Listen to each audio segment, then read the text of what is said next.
Hello everyone, my name is Tanvi Goyal and my child's name is Neet with Tanvi and I'm a first prof MBBS student। तो basically आज की video में मैं आप लोगों को बताने वाली हूँ कि मैंने अपने नीट के स्कोर को 227 से 681 में कैसे इंक्रीज़ करा। अब आप लोगों को भी पता है कि लाइक 227 ना बहुत ही कम स्कोर होता है एंड 227 से 681 पे जंप करना इज़ मोर देन डबल। तो आई नो कि मैंने कितने एफर्ट्स पुट करे थे अपने स्कोर को इंक्रीज़ करने के लिए एंड आप लोगों को भी वो एफर्ट्स पुट करने ही पड़ेंगे अगर आप लोग भी चाहते हो कि आपका स्कोर इंक्रीज़ हो, कि आप लोग मेहनत करके ही कुछ अचीव कर सकते हो। तो अगर हम बात करें तो अभी हम डायरेक्टली बिना कोई टाइम वेस्ट करते हुए डायरेक्टली उन पॉइंट्स की बात करेंगे जिन पे मुझे लगता है कि मैंने खुद को इम्प्रूव करा, ठीक है, जहाँ पे मैंने अपनी इम्प्रोवाइजेशन डाली जिससे कि मुझे ये जो ड्रास्टिक चेंज है ये मिला। तो देखो, सबसे पहली चीज़ तो मैं तुम लोगों को ये कहूँगी कि तुम्हें पता है तुम्हें स्कोर इंक्रीज़ करना है, तुम्हारे घर पे सबको पता है तुम्हें स्कोर इंक्रीज़ करना है, बट कोई तुम में बिलीव नहीं करने वाला है। इनफैक्ट तुम भी खुद में बिलीव नहीं कर पाओगे अनटिल एंड अनलेस तुम अपना स्कोर इंक्रीज़ देखोगे कि हाँ ठीक है, पहले रिजल्ट ये था और अब रिजल्ट ये है।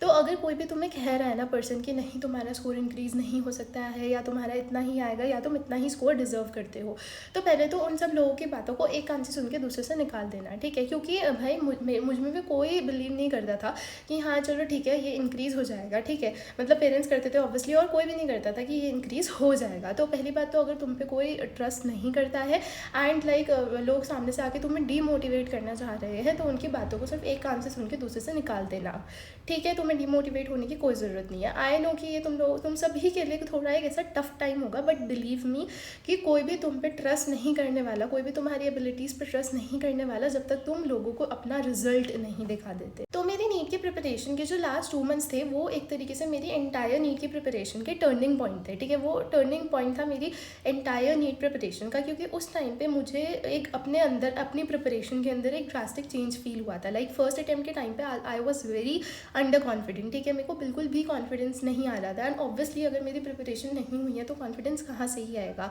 And to be very honest, जितना अंडर कॉन्फिडेंट मुझे अपने फर्स्ट अटैम्प्ट में फ़ील हो रहा था ना, उतना अंडर कॉन्फिडेंट मुझे आज तक कभी लाइफ में फ़ील नहीं हुआ था। बट सेकेंड अटैम्प्ट के टाइम पे मुझे एक अलग ही ऐसा लेवल ऑफ कॉन्फिडेंस फील हो रहा था। आई एम नॉट सेइंग कि I was over confident, obviously मैं ओवर कॉन्फिडेंट नहीं थी, बट मुझे कॉन्फिडेंस फील हो रहा था खुद पे अपनी प्रिपरेशन पे कि हाँ मुझे पता है कि जो मैंने पढ़ा है वो मैंने एकदम ठीक पढ़ा है। तो वो जो एक कॉन्फिडेंस है ना वो तुम्हें तभी फील होगा when you are on the right path. तो जो लास्ट 2 मंथ्स है ना तुम्हारी नीट की प्रिपरेशन के, वो टर्निंग पॉइंट हो सकते हैं, ठीक है। मैं ये नहीं कह रही कि अगर अभी तक तुमने कुछ नहीं पढ़ा है, तुम जीरो पे हो एंड अगर तुम 2 महीने में पढ़ लो तो गारंटीड तुम्हारा सिलेक्शन हो जाएगा। I am not saying this, but जो भी तुमने अभी तक पढ़ा है, ठीक है, उसको रिफाइन करने का ये जो 2 मंथ्स है ये एकदम परफेक्ट टाइम है एंड एकदम पीक टाइम है, ठीक है। तुमने पूरे टाइम में क्या पढ़ा है क्या नहीं पढ़ा है उस पूरे को तुम इन 2 मंथ्स के अंदर फ्रेम करने वाले हो। तो जब लास्ट के 2 मंथ्स बचे थे तो पहले तो मैंने फर्स्ट मंथ में तो मैंने रिविजन करी थी, ठीक है। एंड जस्ट टू मेंशन, क्योंकि तुम लोग मुझे कमेंट सेक्शन में पूछते हो कि दीदी आपने पार्ट टेस्ट दिए थे क्या, पार्ट रिविजन की थी क्या, तो देखो पार्ट टेस्ट मैंने नहीं दिए थे क्योंकि मुझे पार्ट टेस्ट देना पसंद नहीं है। देखो part test is for a specific topic, ठीक है, एंड जो आपकी असेसमेंट होने वाली है वो आपके कंप्लीट सिलेबस की होने वाली है। आप टॉपिक तोड़ के कर सकते हो, बट पूरा सिलेबस आपको कितना याद रह रहा है वो आपके फुल सिलेबस टेस्ट में ही आपको पता चलेगा।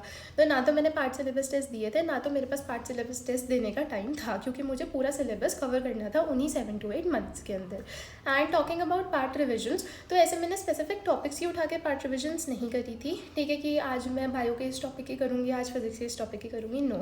बट मैंने क्या करा था कि अपने सेकंड अटैम्प्ट के अंदर मैंने फिजिक्स की एक बहुत अच्छी फॉर्मूला शीट, केमिस्ट्री की एक बहुत अच्छी फॉर्मूला शीट, ऑर्गेनिक केमिस्ट्री की एक बहुत अच्छी रिएक्शन शीट प्रिपेयर कर रखी थी। तो मैं क्या कर लेती थी कि 15 दिन में एक बार मैं क्या करती थी कि वो जो मेरी शीट्स थी मैं उनको रिवाइज़ कर लेती थी, बट मैं ऐसे टॉपिक नहीं उठाती थी कि मैं इस टॉपिक को रिवाइज़ करने वाली हूँ, क्योंकि भाई देखो फिजिक्स के अंदर फॉर्मूलाज इंपॉर्टेंट है, ऑर्गेनिक केमिस्ट्री में रिएक्शन इंपॉर्टेंट है। तो अगर उन शीट्स को मैंने रिवाइज़ कर लिया दैट मीन्स कि मैक्सिमम चीज़ें मेरी रिवाइज़ हो ही गई हैं। एंड टॉकिंग अबाउट बायोलॉजी, तो बायोलॉजी में तो मैं बस वो एग्जाम्पल्स याद करती थी, जैसे एनिमल किंगडम में इतने सारे एग्जाम्पल्स है, फिर ये प्लांट किंगडम में इतने सारे एग्जाम्पल्स है, तो मैं क्या करती थी रैंडमली किसी भी दिन मैंने एक बार उठा के सारे एग्जाम्पल्स देख लिए बस। तो ये होती थी मेरी पार्ट रिविजन अगर कहना चाहो तो। एंड दिए मैंने फिर फुल सिलेबस टेस्ट ही थे एंड फुल सिलेबस रिविजन करी थी मैंने 2 to 3 टाइम्स, जिससे कि मेरा कॉन्फिडेंस और बिल्डअप हुआ। क्योंकि जब फर्स्ट टाइम देखो मैं सबके साथ ऐसा होता है, मेरे साथ भी ऐसा हुआ था। मैंने पहली बार में पूरा सिलेबस करा, ठीक है, जो जो मुझे नोट्स बनाने थे मैंने बनाए। उसके बाद फिर जब मैं first time full syllabus revision करने बैठी ना, मुझे लगा भाई ये इतना सारा है, ये मैं रिवाइज़ कैसे करूँगी, और मुझे तो कुछ याद भी नहीं है, मैं तो सब भूल रही हूँ, मुझे तो पता भी नहीं कि पढ़ा कब था, ठीक है। बट ऐसे होता है। बट जब तुम रिविजन करते हो तो तुम्हें ना धीरे धीरे चीज़ें ना याद आने लग जाती है। एंड जब तुम एक बार फुल सिलेबस रिविजन कर लेते हो ना, फिर सेकेंड टाइम थर्ड टाइम करना तुम्हारे लिए डिफिकल्ट नहीं होता है। एंड विद ईच रिविजन तुम्हें ना ऐसे अपने आप ही मेमोराइज होने लग जाता है कि हाँ अभी इस पेज को मैंने पढ़ लिया, नेक्स्ट पेज पे ये टॉपिक आने वाला है, फिर नेक्स्ट पेज पे ये टॉपिक आने वाला है, तो वो अपने आप हो जाता है। So it is not that difficult. But हाँ, तुम पार्ट रिविजन करो ना करो, पार्ट टेस्ट दो ना दो, but full syllabus test and full syllabus revision करना एटलीस्ट 2 to 3 टाइम्स ज़रूरी है। एंड फिर जब मैंने भी ऐसे स्टार्टिंग में पहले मॉक टेस्ट दिए तो मेरा भी स्कोर कम ही आता था, मतलब ऐसा 400 अराउंड आ गया। तो उसके बाद फिर मैंने और टेस्ट दिए। देखो मेजर चीज़ क्या है कि तुम्हारा अगर पहले टेस्ट में स्कोर कम आ रहा है ना, तो तुम्हें उसे देख के डिसहार्टन होने की कोई नीड नहीं है। तुम्हें क्या करना है, उसमें इम्प्रूव करना है, ठीक है, नेक्स्ट टाइम के लिए इम्प्रूव करना है। बट मैंने एक चीज़ जो हमेशा फॉलो की है वो ये है कि चाहे मैंने टेस्ट 25 to 30 ही दिए हों, बट मैंने हर एक टेस्ट का दोहरा एनालिसिस किया है, ठीक है, कि अगर इस टेस्ट में मेरे इतने नंबर आए हैं, मेरी क्या क्या मिस्टेक हुई है, क्या क्या क्वेश्चंस मेरे गलत हुए हैं, वो क्वेश्चंस किस टॉपिक से थे, फिर मैंने उस टॉपिक को रिवाइज करा। अगर मुझे नीड लगी तो मुझे लगा सिली मिस्टेक है, तो फिर मैंने उस पर वर्क किया कि ओके नेक्स्ट टाइम से ये सिली मिस्टेक नहीं करनी है।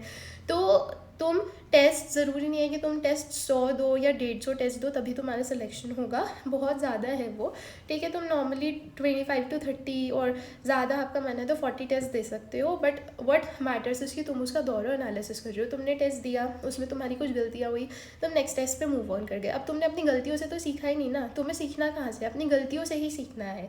तो जो भी टेस्ट में तुम्हारी गलतियाँ हुई हैं तुम्हें उनको देखना है, उनका दोहरा एनालिसिस करना है एंड उनसे सीखना है। देखो अगर तुम सोचो कि तुम्हारी सिली मिस्टेक्स बिल्कुल ही ना हो तो वो तो पॉसिबल नहीं है, तुम रोबोट नहीं हो। मेरे एक्चुअल नीट के एग्जाम में भी एक बहुत ज़्यादा बेकार सिली मिस्टेक हुई है केमिस्ट्री के अंदर। तो अगर तुम सोचो कि तुम्हारी हो ही ना, तो that is not possible. But what you can do is कि तुम उसको मिनिमाइज़ कर सकते हो, ठीक है। एंड कोई भी अगर तुम्हारी मिस्टेक्स हो रही हैं तो सर पकड़ के नहीं बैठना है, काम करना है उसके ऊपर, ठीक है, क्योंकि एक बार ऐसा सैड हो गए तो नहीं दे पाओगे फिर और टेस्ट। प्लस तुम्हें अपनी टाइम मैनेजमेंट का बहुत अच्छे से ध्यान रखना है। जैसे कि अगर तुम अभी टेस्ट देना स्टार्ट कर रहे हो, ठीक है, तो फिर तुम टाइमर सेट कर रहे हो, ठीक है, 3 या 20 मिनट्स का कर रहे हो, तुम्हें ज़्यादा टाइम लगने वाला है, ठीक है। मेरे तो स्टार्टिंग के 2-3 पेपर 3:20 में ख़त्म नहीं होते थे, ठीक है। बट फिर तुम क्या करो कि अपने ना जो तुम्हारा टाइम है उसमें तुम 10 मिनट कम करके या 20 मिनट कम करके टाइमर लगाओ। रीज़न बीइंग कि भाई देखो एग्ज़ाम हॉल में ना तुम्हें स्ट्रेस भी होता है, ठीक है। उसके बाद फिर बीच में अगर इन्विजिलेटर्स आ रहे हैं कुछ साइन करवाने तो वो भी चीज़ है। तो तुम्हें एग्जैक्ट उतना ही टाइम नहीं मिलने वाला है, ठीक है। 10 से 15 मिनट उसमें कम करके अपना टाइमर लगाओ एंड देन प्रैक्टिस। एंड मेरा एक पर्सनल सजेशन है, आई डोंट नो कि किसी और ने ये कहा है नहीं कहा है, बट मेरा पर्सनल सजेशन है जो मैंने खुद भी फॉलो करा था एंड जिससे मुझे लगता है कि मुझे काफ़ी हेल्प मिली है, वो ये है कि नीट के दिन से 1 हफ़्ता पहले तक मैंने कोई टेस्ट नहीं दिया। मतलब जिस दिन नीट था उससे 1 हफ़्ता पहले मैंने जस्ट रिविजन की है, ठीक है। मैंने बायो की रिविजन की, फिजिक्स केमिस्ट्री, मैंने कोई टेस्ट नहीं दिया, सिर्फ रिविजन की है। तो आई थिंक सो कि जो टेस्ट है ना वो तुम्हारी प्रैक्टिस के लिए होते हैं। एंड एग्ज़ाम से 1 हफ़्ता पहले तुम्हें प्रैक्टिस की नीड नहीं है, तुम्हें अब रिविजन की नीड है कि हाँ जो तुमने एक बार पूरा पढ़ा है वो तुम एक बार दोबारा से देख लो, ठीक है। प्रैक्टिस तुम्हारी, तुमने 25-30 टेस्ट दे दिए, प्रैक्टिस तुम्हारी हो गई है। So it is my personal suggestion कि एग्ज़ाम से 1 हफ़्ता पहले या जितना भी, देखो मुझे तो ये था कि मुझे फुल सिलेबस एक बार अच्छे से रिविजन करने में 1 हफ़्ता लग जाना था, क्योंकि मैं ऐसे 2 दिन अगर बायो की, 2 दिन फिजिक्स की, 2 दिन केमिस्ट्री, तो मुझे तो 1 हफ़्ता लग रहा था। मान लो कि जो फुल सिलेबस रिविजन है वो अगर तुम्हें लगता है कि हाँ तुम 4 दिन में या 5 दिन में कर लोगे, ठीक है, या फिर 3 दिन में कर लोगे, 2 दिन में कर लोगे, तो तुम नीट से उतना दिन पहले, तुम 2 दिन में कर रहे हो तो नीट से 2 दिन पहले तुम कोई टेस्ट मत देना, उसमें तुम बस रिविजन करना। जो टेस्ट देना है तुम्हें उससे पहले देना, क्योंकि नीट से जैसे होता है ना कि तुम जैसे एग्ज़ाम देने जा रहे होते हो, अब ठीक है नीट वाले दिन तुम सुबह सुबह एग्ज़ाम देने जा रहे हो, तुम गाड़ी में पेपर सॉल्व करते हुए थोड़ी ना जाओगे, रिविजन ही तो करोगे ना। तो एग्ज़ाम से जस्ट पहले what you require is revision, not practice. मेरा तो लास्ट 2 मंथ्स में टारगेट क्या होता था कि मैं सुबह सो के उठी, आज का मेरा टारगेट 2 मॉक टेस्ट सॉल्व करने हैं, 3 मॉक टेस्ट सॉल्व करने हैं। एंड मेरा क्या होता था कि जैसे एक दिन मेरा लाइक मॉर्निंग हुई, उसके बाद फिर मेरा ये होता है कि ठीक है मेरे को 3 टेस्ट सॉल्व करने हैं, 3 टेस्ट सॉल्व करने हैं, तो उसमें लाइक आपके 10 घंटे लग जाएंगे 3 टेस्ट सॉल्व करने में। तो मैंने एक पूरे दिन में 3 टेस्ट सॉल्व किए, फिर अगले दिन मैंने उन 3 टेस्ट का एनालिसिस किया, तो एक दिन मेरी क्या हो गई प्रैक्टिस। अब अगले दिन जब मैं उन्हीं टेस्ट का एनालिसिस कर रही हूँ तो वो एक तरीके की हो गई रिविजन। तो प्रैक्टिस रिविजन में ऐसे करती थी, ठीक है। ऐसे नहीं करती थी कि मैंने एक टेस्ट दिया फिर उसकी रिवीजन कर ली मैंने, या तो एक दिन टेस्ट दिए फिर अगले दिन रिवीजन कर ली, एक दिन 3 टेस्ट दिए अगले दिन 3 टेस्ट की रिवीजन कर ली, या फिर अगर मेरे को एक एक करके ही करना है तो फिर मैंने एक टेस्ट दिया एक रिवीजन। मतलब मैंने दोनों पैटर्न फॉलो किए हैं, दोनों ही दे इक्वली वर्क वेल। बाकी मुझे वो जो है ना लाइक रिवीजन प्रैक्टिस वाला वो मुझे थोड़ा बेटर लगता है, ठीक है। तो तुम्हें जो भी कंफर्टेबल लगे तुम वो कर सकते हो। अगर तुम्हें ऐसा लगता है कि नहीं, अगर तुमने 3 टेस्ट इकट्ठे दिए तुम भूल जाओगे पहले वाले टेस्ट में क्या था, तो तुम एक एक करके कर लो। अगर तुम्हें याद रहेगा तो 3 करके कर लो। एंड अगर तुम्हारा मॉक टेस्ट में स्कोर कम आ रहा है तो तुम्हें सैड नहीं होना है। अगर मान लो कि तुम्हारा स्कोर आ रहा है 600 अप्रॉक्स या 620, तो तुम्हें उसमें सैड नहीं होना है, क्योंकि देखो मेरा तो जितना मेरा पर्सनल एक्सपीरियंस है अगर मैं तुम लोगों को बताऊँ, तो जो भी तुम्हारा मॉक टेस्ट के अंदर हाईएस्ट स्कोर आ रहा होता है ना नीट के अंदर, उससे हल्का ज़्यादा ही आता है। रीज़न बीइंग कि जो मॉक टेस्ट की होती है ना लाइक डिफ़िकल्टी लेवल, वो एक्चुअल नीट के एग्जाम से थोड़ी ज़्यादा ही रहती है। क्योंकि मैंने जितने भी मॉक टेस्ट सॉल्व किए थे वो मुझे कंपैरेटिवली डिफिकल्ट लगे थे, एंड जब नीट सॉल्व किया तो वो मुझे ईजियर साइड पे लगा था। तो अगर तुम्हारे कम आ रहे हैं तो डोंट गेट डिसहार्टेंड, क्योंकि नीट का level is going to be a little lesser. तो इसलिए करते रहो करते रहो करते रहो, मिस्टेक्स पे वर्क करो कि कहाँ मिस्टेक हो रही है।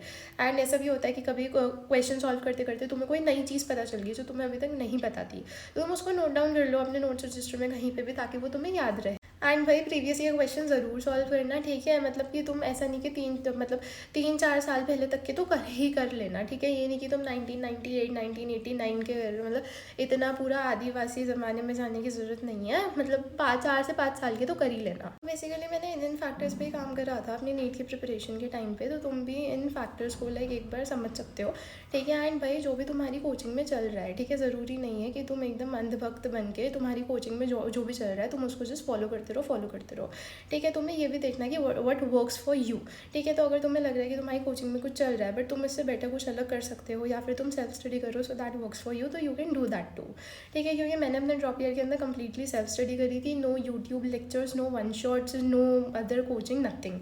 तो जस्ट किसी चीज़ को एक मतलब आँखों पर पट्टी बांध के फॉलो नहीं करना है, ठीक है। ये देखो कि तुम्हारे लिए क्या बेस्ट है, तुम्हारे लिए क्या वर्क कर रहा है। तो that is it for this video. अगर तुम्हें वीडियो पसंद आई तो वीडियो को लाइक कर दो, चैनल को सब्सक्राइब कर दो, and do share this video with your friends who are going to do NEET in coming years. Thank you.